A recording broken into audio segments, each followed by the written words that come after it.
Welcome to the deep dive.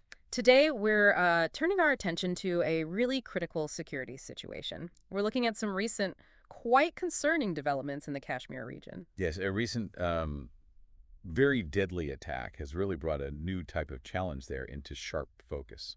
It signals, well, quite a significant shift, doesn't it? An evolution in how militants are operating there. It really does. Hmm. And what's immediately striking, I think, is the profile of these new individuals. Oh, so Well, the evidence we're seeing suggests they're largely, seasoned Pakistani nationals, people trained specifically for jungle warfare. right, jungle warfare, that's demanding. It's not your, let's say, typical insurgent background we might have seen before. Not at all. And it's more than just their background, it's their kit, their equipment. Absolutely. The information points to some pretty serious firepower. U.S.-made M4 carbines specifically mentioned. That's significant hardware. Very significant. And alongside that, sophisticated comms gear, reportedly. And there's this quite disturbing possibility floating around, too, about experienced military personnel involved, maybe retired Pakistani officers. That possibility has been raised, yes. And that kind of training, that level of equipment, it translates into a very different way of operating. Yeah, tell us about that. How are they operating differently? Well, unlike maybe previous patterns, these militants seem to deliberately stay within the dense forests. They rarely emerge. Sticking to the tree cover. Exactly. Moving in small groups, really small, usually just 3 or 4 people. And consistently, reports say at least one member of each group has an M4. That's a real contrast, isn't it, compared to some groups that emerged around, what, 2015? Yeah, those groups often had a much bigger online presence. They were more visible, in a way, Right, but maybe less experience on the ground. potentially. Yeah. What we seem to be looking at now is, well, more shadowy, perhaps more lethal because of that focus. Less visible, certainly, but their expertise suggests a higher capability. So they're trading visibility for effectiveness. That seems to be the case. The earlier groups might have used social media, for recruitment or propaganda. This new element prioritizes, it seems, operational success, honed through tough training, maybe battlefield experience. Okay, so our mission then for this deep dive is pretty clear. We need to understand who these new militants really are How they operate, how they sustain themselves. and the specific threats they pose now, right? The challenges for regional security. Precisely. Okay, so let's really let's dig into this evolving threat. You mentioned the shift away from urban centers. Yes, that's a key point. Right. The focus seems to have moved dramatically into these huge, dense forest regions, stretching all the way from Kathua down to South Kashmir. And they're leveraging the terrain. Oh, absolutely. Strategically exploiting it. These forests, evergreen conifers, oaks, they provide incredible natural cover and, crucially, transit routes. And the visibility must be terrible in there. Extremely limited. We're talking sometimes maybe 30, 35 meters, other times less than 10 meters. It gives them a huge advantage in just disappearing. Like finding a needle in a haystack, as they say. But a haystack that's constantly shifting and actively hiding the needle, yeah. And it's not just hiding, they're surviving in these places. The conditions must be brutal. Incredibly challenging. Mountainous forests, winter temperatures dropping well below minus 15 Celsius. That takes, a whole different level of training resilience. Wow. Minus 15. Yeah. And this adaptation, this ability to operate in harsh conditions, it presents, well, massive obstacles for the security forces. How so? Well, just navigating the terrain is tough enough. Even for advanced tech like drones, the dense canopy is reportedly a real problem. So aerial surveillance isn't as effective. Less so, yes. And the sheer scale of the search operations becomes immense. Forces might have to, hunt for tens of kilometers combing through this difficult ground. Okay, so terrain is one aspect. Let's talk about how they're managing to stay under the radar, operating in the shadows, as it were. Avoiding detection seems key. Paramount. And their methods are, well, surprisingly sophisticated in some ways. Take communication. Right. What are they doing there? 2 main approaches seem likely. Either avoiding conventional comms altogether. Like radios or standard mobiles. Exactly. Or they're using highly advanced satellite phones. And significantly, this newer Chinese tech ultraset phones. Ultraset, what's special about those? Encryption, mainly. They're reportedly very, very hard to crack.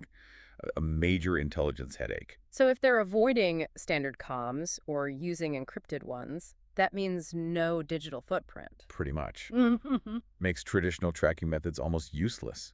It's like they've vanished off the grid, digitally speaking. Okay, so if they're not using phones for navigation, how are they finding their way? Reports mention offline devices, Digital maps, specifically the Alpine Quest app. Alpine Quest. Yeah, it works entirely offline. You preload the geographical data, the locations, the routes, no network needed. Clever. Very low tech in a way, but effective. Extremely effective for staying hidden. And this move into the jungles, combined with the offline tech, it also really impacts intelligence gathering. Human intelligence, specifically. How does that work? Moving away from people means less information. Essentially, yes. The intel that might have come from local communities, like the Gujar and Bakerwall nomadic groups, Yeah. that seems to have decreased, reportedly dried up Oh, in some accounts. why would that be? Could be several reasons. Maybe fear, vulnerability, perhaps a lack of incentive or trust. It's complex, but the result is less ground truth for the forces. So less digital intel, less human intel. They're really operating blind in some ways. It makes it much harder. And beyond that, their operational planning seems incredibly meticulous. You mean for specific attacks? Yes, reports suggest detailed planning, sometimes taking months. Reconnaissance, mapping escape routes well in advance. It points to a very patient, calculated approach. Like they know the terrain inside out and plan accordingly. Exactly. The Bizaran attack example is quite telling. It's believed they even factored in the security forces' reaction time, how long it would take for troops to arrive on foot. So they could execute the attack and melt away before a response could even materialize. That seems to be the logic. Very calculated. Now let's talk about their actual capabilities, the hardware. Right, the M4 carbine. You mentioned it earlier. Why is that specific weapon so significant here? It's known as a standard U.S. military rifle, right? It is often called the defining assault rifle of the 21st century, used widely by U.S. combat units. It's lightweight, high rate of fire, effective range around half a kilometer.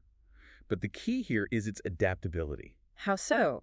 Adaptable for jungle warfare. Precisely. It's modular, you can easily fit various attachments, and reports suggest these militants are doing that, adding things like underbarrel grenade launchers, Okay, that adds punch. telescopic sights for better accuracy, especially range, and night vision devices. Night vision is crucial in dense forests or low light. Absolutely. It significantly boosts their effectiveness at night or in that deep foliage.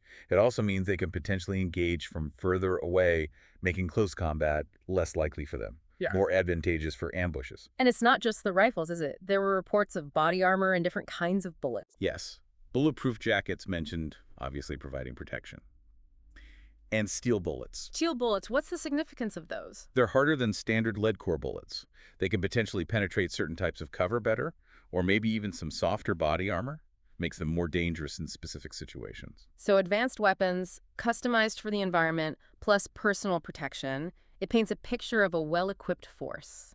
And their tactics seem to match.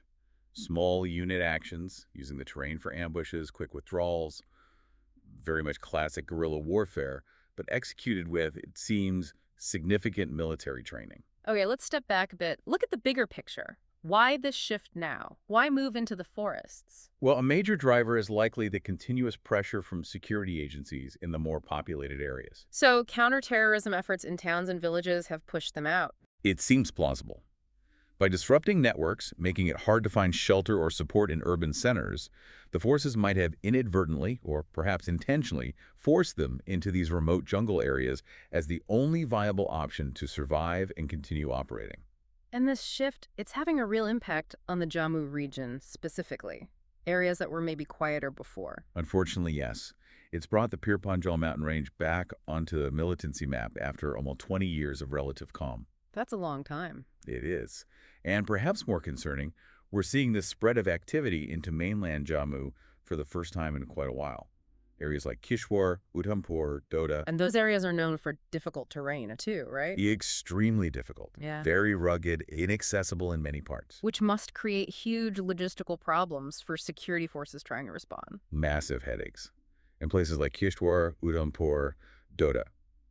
Reports suggest it can take up to 2 days just to reach a location on foot after getting some human intelligence. 2 days. By then, they're long gone. Invariably. It makes any kind of immediate pursuit almost impossible.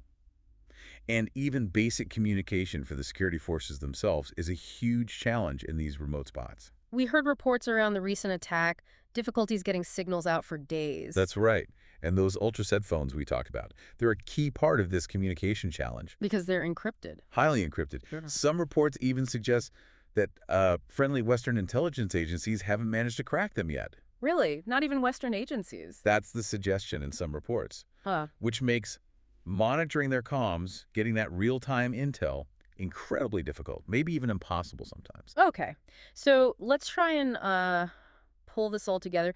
What are the defining features of this new face of militancy we're seeing emerge? Well, we're basically looking at a much more elusive adversary Hmm. and potentially a more dangerous one because of that elusiveness. Right. Highly trained. Highly trained, well-equipped, seems largely Pakistani nationals, operating with stealth, using that deep knowledge of the difficult forest terrain. And leveraging technology smartly. Very smartly.